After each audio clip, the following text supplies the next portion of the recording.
विद्यार्थी मित्रांनो नमस्कार। या व्हिडिओमध्ये आपण इयत्ता 7वी विषय गणित प्रकरण 3 मसावी व लसावी पाहणार आहोत। यापैकी आपण या व्हिडिओमध्ये मसावी पाहणार आहोत। मसावी म्हणजे महत्तम सामायिक विभाजक। या ठिकाणी महत्तम म्हणजे मोठ्यात मोठा किंवा सर्वात मोठा,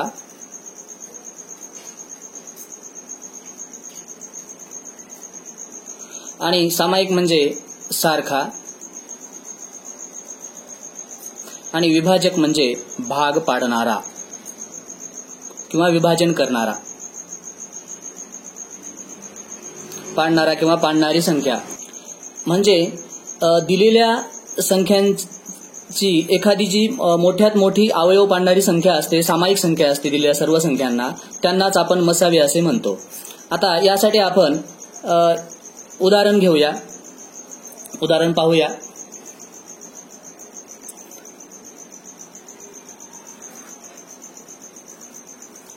पंचवीस आणि 40। आता या संख्यांचा मसावी काढत असताना पहिल्यांदा आपण 25 चे अवयव पाडून घेऊया आणि नंतर 40 चे अवयव पाडून घेऊया। आता अवयव पाडण्याच्या दोन पद्धती आहेत। या ठिकाणी आपण उभ्या मांडणीने अवयव पाडूया।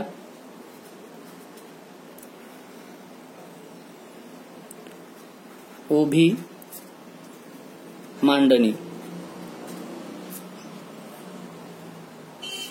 तर 25 ला 5 न भाग जातो, 5 5 25, पुन्हा 5 ला 5 न भाग जातो आणि 1। अशा पद्धतीनं याचे अवयव 25 चे या ठिकाणी 5 गुणिले 5, हे 5 गुणिले 5। आता आपण 40 चे अवयव पाडूया। आता या ठिकाणी एकक स्थानी या 40 चा 0 आहे। ज्या संख्येच्या एकक स्थानी 0 2 4 6 8 असते त्याला 2 ने भाग जातो, म्हणून या ठिकाणी आपण 2 ने भाग देऊया।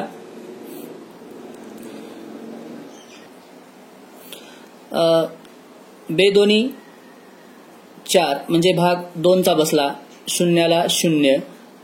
पुन्हा या ठिकाणी 20 आहे, इथे 0 आहे, म्हणजे या ठिकाणी पुन्हा 2 ने भाग जातो 20 ला, म्हणून बे 1 बे आणि 0 ला 0।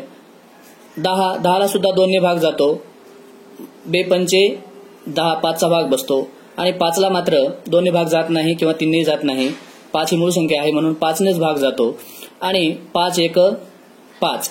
अशा पद्धतीनं या ठिकाणी 40 चे अवयव 2 गुणिले, हे अवयव आहेत डाव्या बाजूचे, 2 गुणिले 2 गुणिले 2 गुणिले 5। आता या ठिकाणी या दोन्ही संख्यांचा मसावी लिहित असताना आपण दोन्हीमध्ये जे सामायिक अवयव आहेत ते निवडायचे आहेत। मसावी बरोबर या ठिकाणी 25 मध्ये 5 आणि 5 दोनच अवयव आहेत, आणि या ठिकाणी 2 आहेत परंतु इकडे मात्र 2 नाहीत, म्हणून या ठिकाणी 5 आहे म्हणून हा एक अवयव घेतला आणि ह्यातला एक अवयव घेतला। अशा पद्धतीनं 5 या ठिकाणी 25 आणि 40 या संख्यांचा मसावी 5 आला, म्हणजे सर्वात मोठी संख्या 25 आणि 40 ला भाग जाणारी 5 ही आहे, म्हणून या 25 आणि 40 चा मसावी या ठिकाणी 5 आहे। हेच उदाहरण आता आपण आडव्या मांडणीने अवयव पाडून सोडवूया पुन्हा। या ठिकाणी 25 चे आडव्या मांडणीने अवयव पाडत असताना 25 ला 5 ने भाग जातो, या ठिकाणी एकक स्थानी 5 आहे। ज्या संख्येच्या एकक स्थानी 5 आणि 0 असतो त्या संख्येला 5 ने निशेष भाग जातो, म्हणून या ठिकाणी एकक स्थानी 5 आहे 25 च्या, म्हणून आपण 25 ला 5 ने भाग घालत आहोत। 5 5 25। आता या 5 चे अवयव पडत नाहीत कारण का तर ही 5 ही मूळ संख्या आहे। आता पुन्हा 40 चे अवयव पाडूया आपण। बरोबर 40 ला या ठिकाणी 40 च्या एकक स्थानी 0 आहे म्हणून याला 2 ने भाग जातो, 2 गुणिले बेदोनी 4 म्हणजे 2 0 ला 0 बरोबर हे 2 जशाला तसे लिहा। आता पुन्हा या 20 ला 2 ने भाग जातो, 20 2 गुणिले बे 1 बे आणि शून्याला 0. पुन्हा या ठिकाणी हे दोन अवयव जशाला तसे लिहा. 2 गुणिले 2 गुणिले आता 10 ला सुद्धा 2 ने भाग जातो. बे 5 10 या ठिकाणी 5 आलेला आहे. म्हणजे आता 5 ही मूळ संख्या आहे. म्हणजे या ठिकाणी 5 गुणिले 5 25 चे अवयव झाले आणि 2 गुणिले 2 गुणिले 2 गुणिले 5 हे या ठिकाणी 40 चे अवयव झाले. आता मसावी काढत असताना दोन्ही मधील सामायिक अवयव निवडायचे आहेत आपल्याला माहित आहे. तर या संख्येतले 5 आणि इथले 5 या ठिकाणी मसावी बरोबर 5. आता हे दोन इकडे अवयव आहेत पण हे 25 मध्ये नाहीत म्हणून हे घेता येत नाहीत. सामायिक अवयव पाहिजे आपल्याला. तर म्हणून 5 ही मसावी या दोन संख्येची आडव्या मांडणीने सुद्धा आली. आता आपण दुसरे उदाहरण पाहूया 3 संख्येचे. दिलेल्या संख्या 3 आहेत. पहिली संख्या आहे 777, दुसरी आहे 315 आणि तिसरी संख्या आहे 588. या ठिकाणी आपण पहिल्यांदा 777 चे अवयव पाडून घेऊया. 777 आता समसंख्या नसल्यामुळे याला 2 ने भाग जाणार नाही. 3 ने जाते का पाहू. 7 अधिक 7 14 14 आणि 7 21. म्हणजे 3 ची कसोटी आपल्याला माहित आहे की दिलेल्या संख्येच्या बेरजेला जर 3 ने निशेष भाग जात असेल तर त्या संख्येला 3 ने भाग जातो. म्हणून 21 येत आहे. 21 ला 3 ने भाग जातो म्हणून या दिलेल्या संख्येला 3 ने भाग जातो. तर मग आपण पहिल्यांदा 3 ने भाग देऊया. 3 दोन्ही 6 1 उरला. 17 झाले. 3 5 15 या ठिकाणी 2 उरले 27 झाले. 3 9 27. तर या ठिकाणी 3 ने भाग गेला. आता पुन्हा बेरीज करून बघू. 2 आणि 5 7 7 आणि 9 या ठिकाणी 9 7 16 होतात. याला 3 ने भाग जाणार नाही. मग 5 ने पण जाणार नाही. 7 ने जाते का पाहू. 7 त्रिक 21 4 उरले 49 हो 7 ने जातो म्हणून 7 ने भाग घालूया. 7 त्रिक 21 25 मधून 21 गेल्यानंतर 4 उरले. 4 9 49 म्हणजे 7 7 49. आता या ठिकाणी 27 ही मूळ संख्या आहे. 27 ला दुसऱ्या संख्येने भाग जात नाही म्हणून 37 ही मूळ संख्या आहे. 37 ला दुसऱ्या संख्येने भाग जात नाही म्हणून 37 1 37. अशा पद्धतीनं 777 चे अवयव या ठिकाणी 3 गुणिले 7 गुणिले 37 हे पडलेले आहेत. आता आपण दुसऱ्यांदा 315 चे अवयव पाडून घेऊया. 315 या ठिकाणी एकक स्थानी 5 आहे म्हणजे आणि या ठिकाणी 3 आणि 1 6 3 आणि 1 4 आणि 4 आणि 5 9 म्हणजे 9 ला भाग 3 ने जातो म्हणून या संख्येला 3 ने भाग जातो म्हणून 3 ने भाग घालूया. 3 1 3 या ठिकाणी 3 ने 1 ला भाग जात नाही म्हणून भाग शून्याचा. मग आपण 15 चा विचार करूया. 3 5 15 5 आणि 1 6 पुन्हा सुद्धा 3 ने भाग जातो. 3 त्रिक 9 1 उरला 15 झाले. 3 5 15 आता 3 ने भाग जाणार नाही. या ठिकाणी 5 आहे एकक स्थानी म्हणून 5 ने भाग जातो.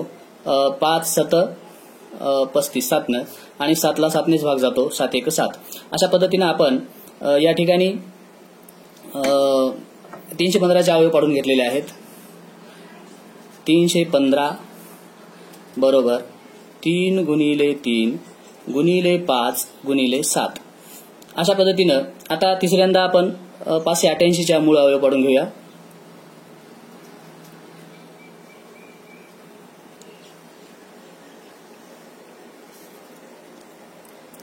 समसंख्या आहे म्हणून 2 ने भाग जातो.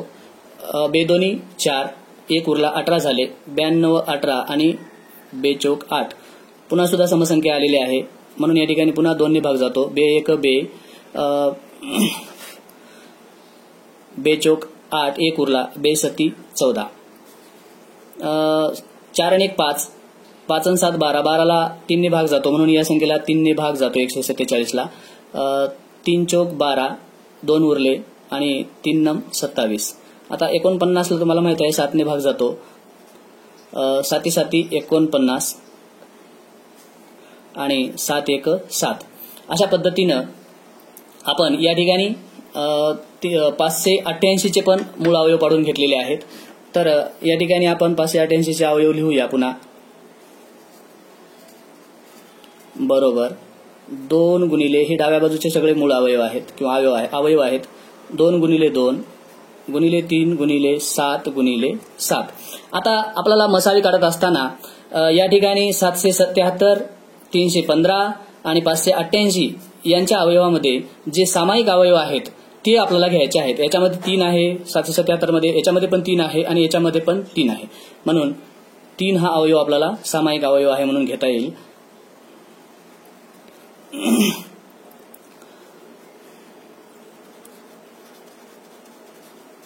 मसावी बरोबर 3.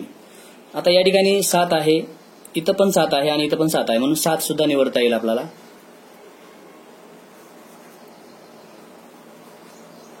गुणिले 7. आता इथं 37 आहे. आता इकडे 37 कुठेही नाही आणि याच्यामध्ये दुसरा अवयव राहिला नाही 37 सोडून आता बाकीचा सामायिक. त्याच्यामुळं आता 3 गुणिले 7 बरोबर 3 7 21. म्हणजे 21 ही संख्या या दिलेल्या तिन्ही संख्येचा मसावी आहे. अशा पद्धतीनं आपण मसावी आडवी मांडणी किंवा उभी मांडणी करून दिलेल्या संख्यांचा मसावी काढत असतो. मसावी काढणे म्हणजे या ठिकाणी ही जी संयुक्त संख्या आहे त्या संयुक्त संख्या आपण अवयव पाडतो म्हणजे या ठिकाणी मूळ संख्यांच्या गुणाकाराच्या रूपामध्ये लिहित असतो. युक्लिडचा नियम आहे की कोणतीही संयुक्त संख्या ही मूळ संख्यांच्या गुणाकाराच्या रूपामध्ये लिहिता येते. हाच नियम इथं या ठिकाणी आपण अवयव पाडत असताना वापरत असतो आणि हा नियम वापरून या ठिकाणी अवयव पाडतो आणि त्याच्यामधून हा मसावी आपण काढत असतो.